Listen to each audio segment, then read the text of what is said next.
Berlatar di Jepang pada era Meiji atau sekitar abad ke-18, kisah diawali dengan memperlihatkan perang saudara antar dua kubu yang berbeda, di mana dari sekian banyak prajurit yang berperang, hanya Kapten Hajime Saito lah yang paling menonjol, paling santai, dan paling hebat di antara yang lain. Namun ternyata, kehebatan Hajime belumlah seberapa dibandingkan dengan satu orang yang selalu beraksi sendirian tanpa bantuan. Dialah Rurouni Kenshin aka Samurai X atau biasa dijuluki sebagai Hitokiri Batosai, seorang pembunuh bayaran terhebat dalam sejarah yang saat ini ikut berperang dan mampu membantai satu batalion musuh hanya sendirian saja.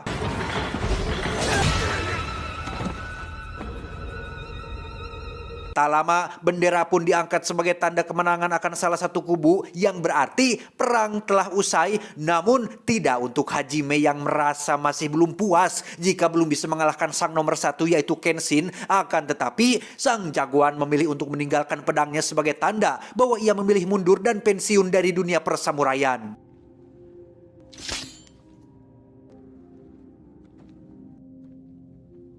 Tak lama setelah semua orang meninggalkan zona perang, ada satu prajurit yang ternyata masih hidup bernama Jin-e yang memiliki bola mata dengan corak yang tidak konvensional, yang memang ia adalah satu dari sekian banyak samurai yang menguasai teknik Isukumi atau kemampuan untuk memproyeksikan energi chi di dalam tubuhnya melalui tatapan mata, yang efeknya hampir sama seperti hipnotis namun akan membuat lawan mengalami kelumpuhan sementara.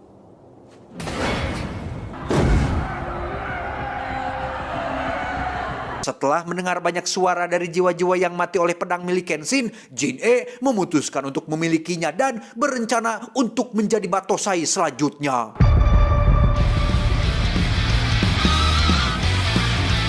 Dan inilah Rurouni Kenshin.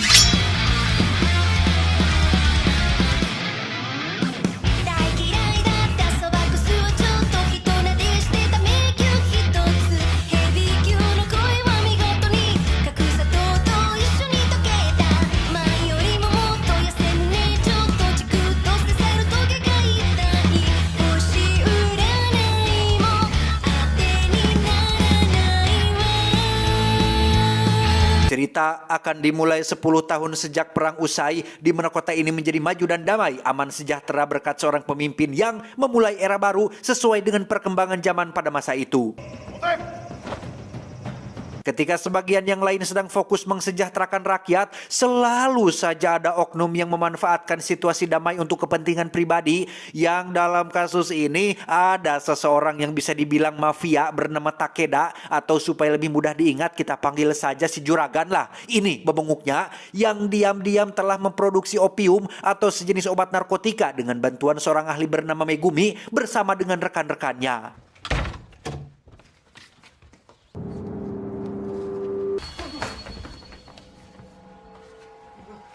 Dan ya, si Juragan pun menyuruh pasukan pribadinya untuk menghabisi semua rekan Megumi dengan maksud untuk meminimalisir bocornya informasi opium ini, di mana hanya Megumi lah yang tetap dibiarkan hidup karena hanya dialah satu-satunya orang yang tahu bagaimana cara membuat opiumnya, sementara satu rekannya berhasil kabur. Namun si Juragan membiarkannya pergi dan menyuruh satu anak buah spesialnya untuk mengejar dan menghabisi pekerja tersebut.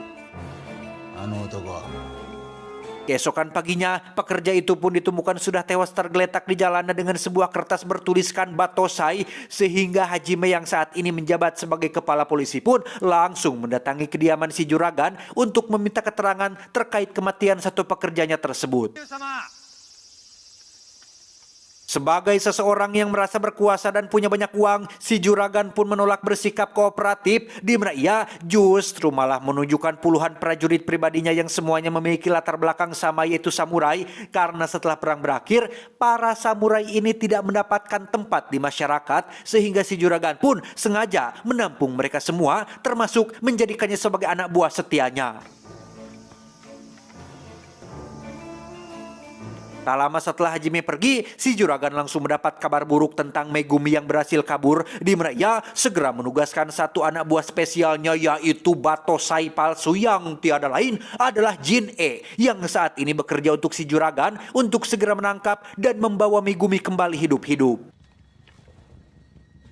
Tak membuang waktu, Jin-e langsung mendatangi kantor polisi tempat Megumi bersembunyi, di mana ia yang masih ngaku-ngaku sebagai Batosai pun langsung membantai habis semua petugas polisi tanpa tersisa satupun. Sedangkan Megumi sendiri berhasil kabur melalui jalan belakang.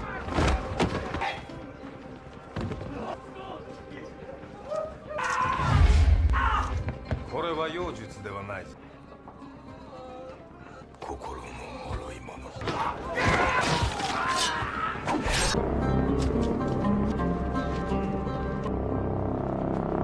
Kembali pada jagoan kita semua yaitu Kenshin yang baru tiba di kota setelah 10 tahun menghilang dari peredaran. Di mana saat dia baru selesai beli cilok di festival, Kenshin tak sengaja melihat selebaran tentang seorang buronan dengan julukan Batosai si pembantai tepat saat muncul seorang wanita bernama Kaoru yang langsung menuduh Kenshin sebagai buronan gara-gara membawa pedang, sehingga Kenshin pun langsung menjelaskan bahwa pedang miliknya adalah pedang dengan mata terbalik alias pedang khusus yang tidak diperuntukkan untuk membunuh.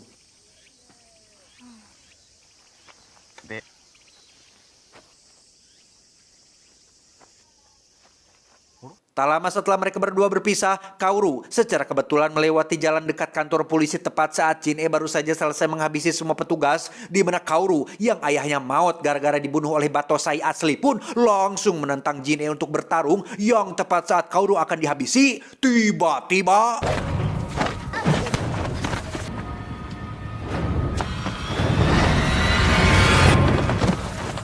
ya, dari kegesitan dan bekas luka X pada pipi Kenshin, Jin-e bisa langsung menebak jika orang yang ada di hadapannya saat ini adalah sang legenda yaitu Batosai asli. Hal itu semakin diperkuat ketika jurus hipnotisnya tak mempan terhadap Kenshin yang punya energi chi sangat besar, sehingga daripada membuat dirinya celaka, Jin-e memilih untuk membiarkan mereka berdua pergi tepat saat para petugas baru muncul di lokasi.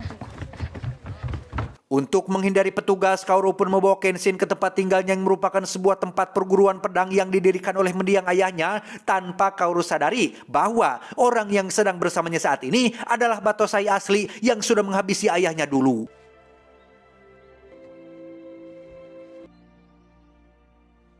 Tak lama setelah Kenshin pergi, muncullah adiknya yang datang setelah bermain di luar. Yang tepat saat Kaoru akan latihan pedang, muncullah para preman yang datang untuk membeli paksa perguruan ini sesuai perintah dari majikan mereka yaitu si Juragan. Yang karena Kaoru menolak, para preman pun langsung melakukan pengerusakan termasuk menyakiti Kaoru dan adik kecilnya.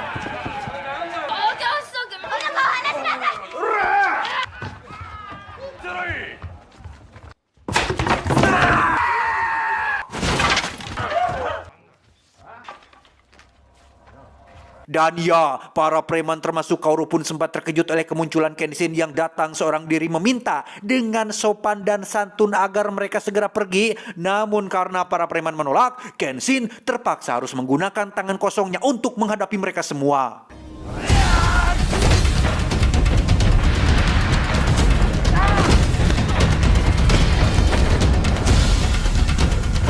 Pertarungan pun dilanjutkan di dalam padepokan, di mana Kenshin akhirnya menunjukkan kelihayannya dalam bertarung yang bahkan satu preman pun tak ada yang berhasil menyentuhnya.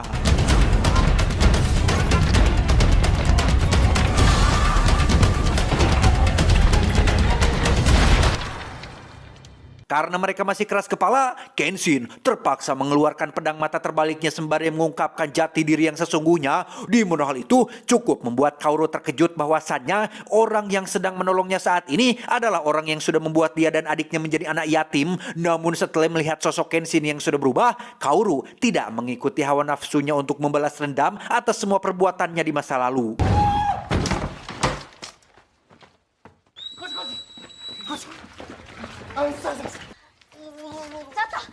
Akibat kejadian ini, Kenshin harus dibawa oleh para petugas untuk dipenjara bersama dengan tahanan lain, yang mana di situ ada seorang tahanan yang merupakan pendekar yang lumayan jago gelut bernama Sonosuke yang tiba-tiba ngorejat saat Haji memanggil Kenshin dengan nama Batosai.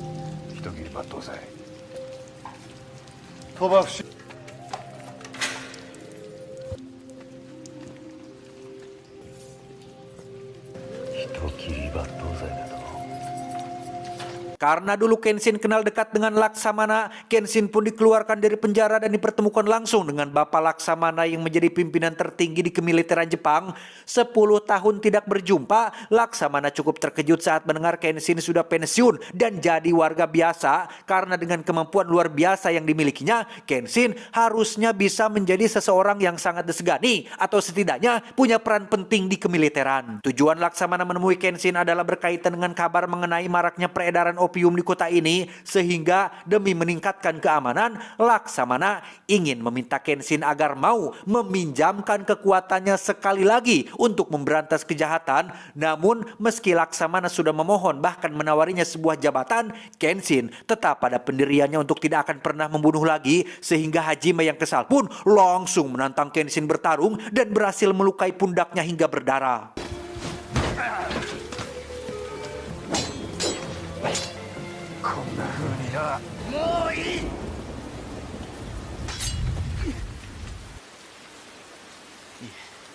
Setelah dinyatakan tidak bersalah, Kenshin pun dibebaskan dari hukuman, di mana Kenshin benar-benar sangat terkejut saat melihat Kaoru datang menjemput, bahkan menunggunya di tengah hujan. Yang dari sekian banyak kata yang terucap, Kenshin sangat amat terharu saat Kaoru mengatakan bahwa dia tidak peduli dengan siapapun Kenshin di masa lalu. Yang terpenting sekarang, Kenshin sudah bertobat, berubah, dan harus tetap menjadi orang baru yang lebih baik. Hai. Ikuyo. Hayaku. Di saat bersamaan, Megumi terlihat masih dalam pelariannya hingga tersengaja bertemu dengan si adik atau adiknya si Kaoru yang dengan baik hati mau membawanya ke padepokan. Setibanya di padepokan, Kenshin, Kaoru, dan Megumi pun akhirnya berkenalan satu sama lain, di mana mereka memutuskan untuk tinggal bersama dan saling menjaga satu sama lain, dengan Kaoru yang memberikan pakaian samurai baru bekas mendiang ayahnya untuk dipakai Kenshin sebagai simbol dari kehidupan barunya. Suatu malam, Kenshin dan kawan-kawan pun makan di sebuah restoran tepat saat muncul si juragan mencari seseorang yang katanya sudah mengalahkan 10 preman hanya seorang diri, di mana si juragan yang merasa bisa membeli segala sesuatu pun mencoba mengajak Kenshin untuk menjadi salah satu pengawalnya, tetapi Kenshin sama sekali tidak tertarik dengan uang dan dengan sopan menolak tawaran tersebut.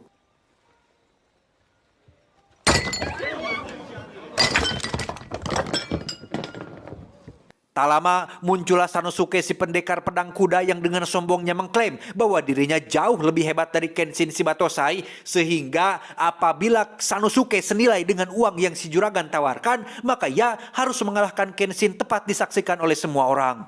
Himura Battosai-san yo. Koitsu ni kattara ore wo yatou tte no dou da? Bermodalkan Zanbato atau pedang pembunuh kuda yang beratnya hampir 50 kg, jelas Sanosuke bukanlah petarung sembarangan yang bisa dianggap remeh sangu, sehingga Kenshin yang selalu berusaha menghargai lawan pun mencoba untuk bertarung dengan serius tanpa akan menyakiti lawannya sedikit pun. Setelah beberapa kali percobaan, Sanosuke akhirnya capek sendiri, apalagi ketika Kenshin mengatakan tentang harga diri yang pada intinya Sanosuke tidak pantas bekerja untuk seseorang seperti si juragan, sehingga Sanosuke pun langsung menghentikan pertarungan dan menyuruh semua orang untuk segera bubar.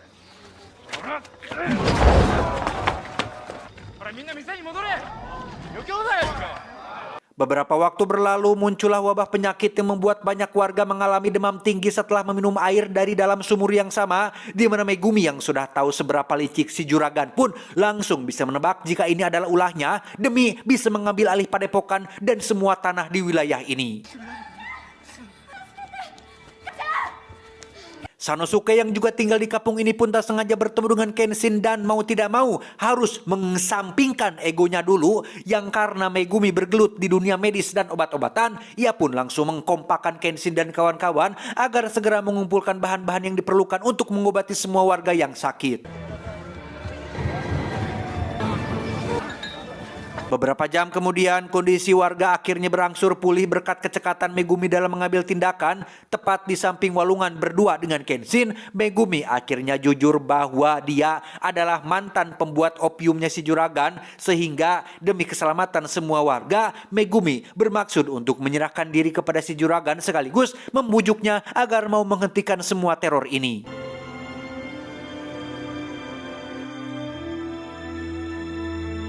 Tak lama setelah Megumi pergi menyerahkan diri, Kenshin menjadi kepikiran dengan nasib Megumi yang dengan begitu beraninya mengorbankan dirinya sendiri demi semua orang. Dengan fakta bahwa dirinya sudah bertobat dan jadi orang baik, alangkah tidak pantasnya ketika ia hanya berdiam diri membiarkan kejahatan terjadi, sehingga demi untuk membuktikan pertobatannya, Kenshin memutuskan untuk pergi menyelamatkan Megumi dengan ditemani Sanosuke yang memaksa untuk ikut, sementara Kaoru dan adiknya diminta untuk tetap di padepokan dan jangan lupa masak rendang setelah semuanya selesai. Megumi sendiri terlihat baru sampai di kediaman si juragan yang dengan tidak malunya memukuli dan menendang seorang perempuan, di mana kelakuannya seketika terhenti saat mendengar suara ramai-ramai di luar yang ternyata itu adalah Kenshin yang sudah tiba di tempat ini.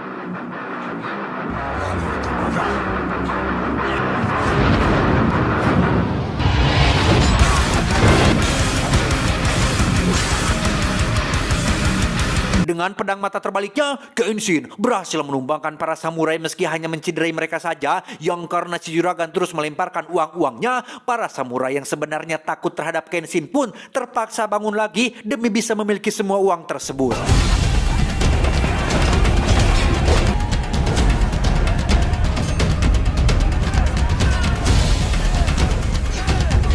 Berkat bantuan Sanosuke dengan pedang Janbatonya, puluhan samurai pun berhasil dikalahkan, sehingga sekarang giliran mereka masuk ke dalam rumah untuk mengambil kembali Megumi dari si juragan. Tiba di dalam, mereka berdua pun bertemu dengan salah satu pengawal juragan yang merupakan seorang pendeta jago gelut, di mana Sanosuke mengajukan dirinya untuk menghadapi pendeta tersebut dan mempersilahkan Kenshin untuk maju duluan. Tanpa menggunakan pedang atau senjata tajam sejenisnya, Sanosuke dan pendeta pun bertarung dengan gaya tangan kosong, yang mana dua-duanya memiliki kemampuan tinju yang sama, sehingga pertarungan pun berlangsung cukup alot sampai-sampai harus makan dan minum dulu untuk memulihkan staminanya.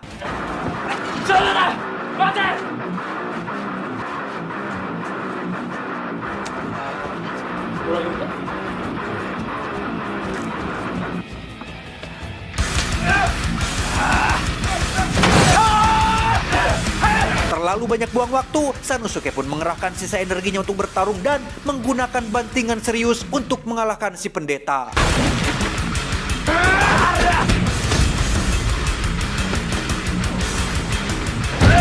Kembali ke Kenshin yang harus menghadapi samurai bertopeng yang selalu memakai topeng untuk menutupi luka bakar pada wajahnya, di mana samurai bernama Gen ini pun merupakan satu-satunya samurai yang menggunakan alat modern sebagai senjata bertarungnya.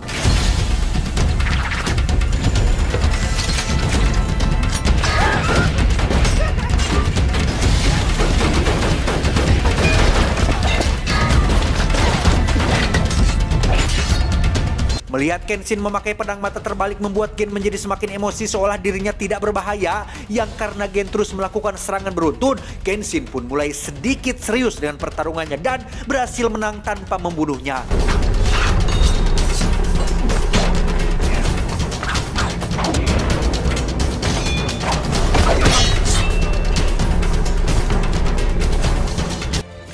Setelah Sanosuke muncul, mereka berdua pun langsung naik ke lantai selanjutnya, yang tepat saat mereka akan masuk ke ruangan si juragan, tiba-tiba... Ya, karena si juragan tidak bisa bertarung, ia pun memakai peralatan modern yaitu Gatling Gun yang dapat melepaskan beberapa peluru dalam satu kali tembakan. Sempat terdesak, Hajime pun datang terlambat dan langsung memberitahu bahwa Gatling Gun hanya bisa menembak ke satu arah saja, sehingga mereka bertiga pun pura-pura menyerah agar bisa menyerang dari berbagai arah.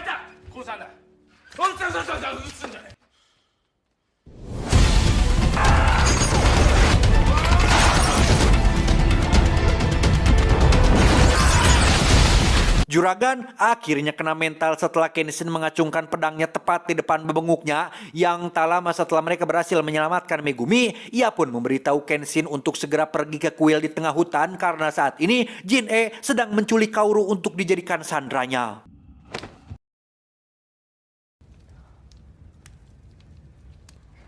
So 睨むな。 Setibanya di kuil tengah hutan, Jin-e terlihat sudah menunggu kedatangan Kenshin yang memang sudah lama. Jin-e menantikan momen seperti ini karena ingat, ketika seseorang sudah menjadi yang nomor satu dan tak terkalahkan, maka akan banyak sekali musuh yang berusaha menantang. Yang dalam kasus ini adalah Jin-e yang juga ingin menjadi orang pertama yang berhasil mengalahkan sang Botosai. Sehingga tanpa buang waktu, Jin-e langsung menyerang dan...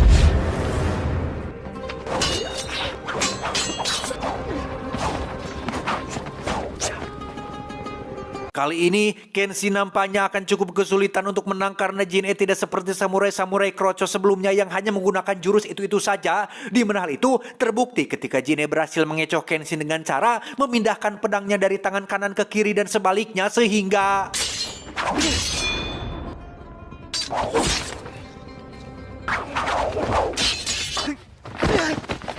Menganggap Kenshin tidak serius bertarung, Jin-e pun menggunakan teknik hipnotisnya untuk membuat Kaoru mengalami sesak nafas dan akan maut dalam waktu 2 menit, di mana satu-satunya cara untuk mematahkan jutsu atau teknik tersebut adalah dengan menghabisi pengguna jutsu itu sendiri, sehingga secara tidak langsung Jin-e memaksa Kenshin untuk menjadi Batosai seperti dulu lagi dengan maksud agar niat tobatnya gagal dan tidak menjadi pribadi yang lebih baik.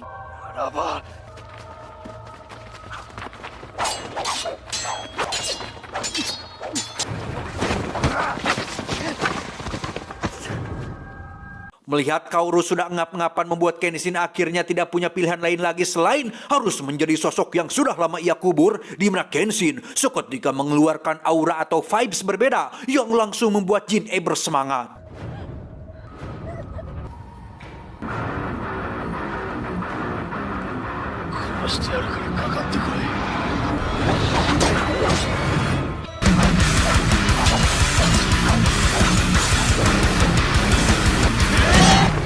Dan ya, jika saja mata pedang Kenshin tidak terbalik, mungkin kepala Jin-e sudah terbelah jadi 2. Yang karena Jin-e masih keras kepala ingin bertarung sampai habis-habisan, Kenshin pun mulai mengambil kuda-kuda yang dulu biasa ia pakai untuk membantai. Sehingga jangan salahkan Pak Gayus Tambunan apabila Jin-e harus menyesal dengan keinginannya.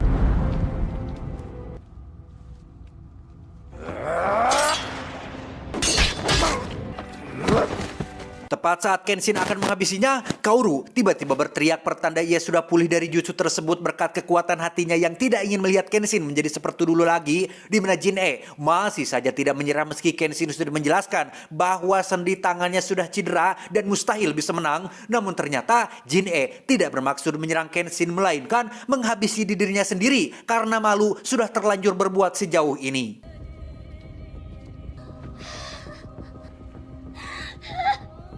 Tak lama, Hajime dan para petugas pun datang terlambat ketika momen gentingnya sudah lewat, sehingga Kenshin langsung menggendong Kaoru ke padepokan untuk mendapatkan perawatan.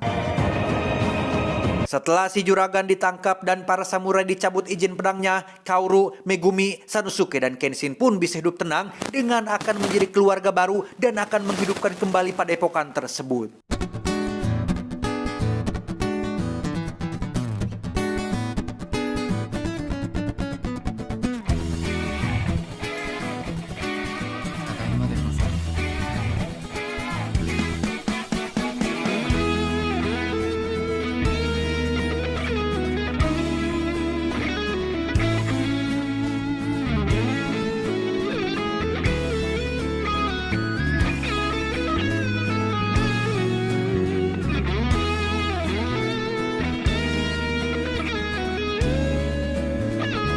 Tamat ending yang cukup membagongkan. Keren banget filmnya, guys.